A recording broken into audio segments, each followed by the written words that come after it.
So one of the tires the new 2026 Tesla Model Y Juniper comes with is the Scorpion MS Select. MS standing for mud and snow. But how is it in the snow? Well, we're just going to have to fix that. Well, fix that. So how will these Pirelli mud and snow elects perform in the snow?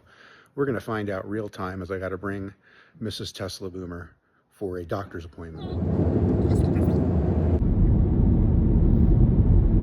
So just, all in all, the trip here, not too bad. We'll go get this procedure done. Hopefully Mrs. Tesla Boomer will feel better, and then we'll head over and try some real testing. Hey everybody, it's the next day. I was going to run some of these tests yesterday, but it was too slushy, so I didn't think it'd be a really fair comparison to when I tried out the WeatherReady2s and the CrossClimate 2s. So gonna take this out today. We got a couple more inches overnight. These are pretty typical road conditions for where I live in Colorado. So we're gonna give this a shot and see how these Perelli mud and snows do. So the first test is going uphill in the snow, and we'll see how much slippage we get with these Perelli tires. 3, 2, 1, go.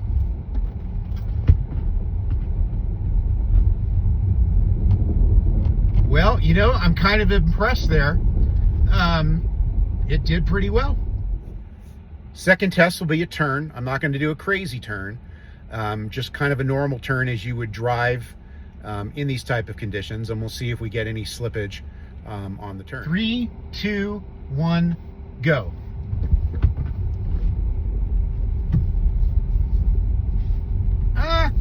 A little more slippage than what I've typically seen with the CrossClimate 2s and the WeatherReady, but not too bad at all. The next quick test I like to do is going downhill, get up to about 10, 15 miles an hour, because I do not drive crazy on the snow. And if you do, well, it doesn't really matter what tires you have on your vehicle.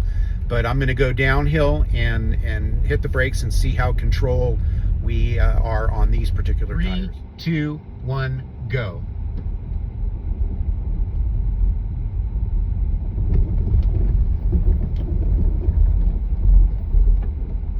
Well, that was a very controlled stop. Anti-lock braking system activated.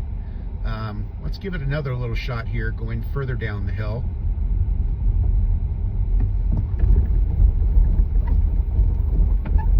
Very impressive. Car is in complete control going down the hill.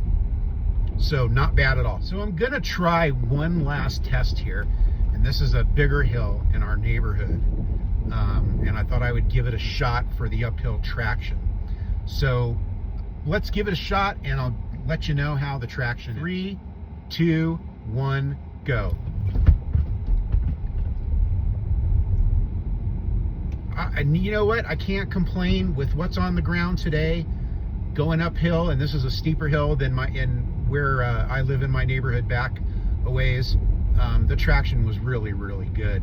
So I can't complain. So what I'm going to do now is I'm going to go down this bigger hill and see how the car handles on a full stop. 3, 2, 1, go.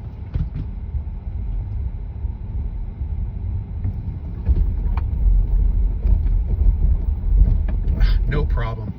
Car held great. Tires got pretty good traction with what's on the ground today. So overall, I'm somewhat impressed. So, in conclusion here, heading back home, I'm more impressed than I thought I would be with these Pirellis, at least in these particular conditions. I'd like to run another test when we have more inches of snow on the ground to give it a shot.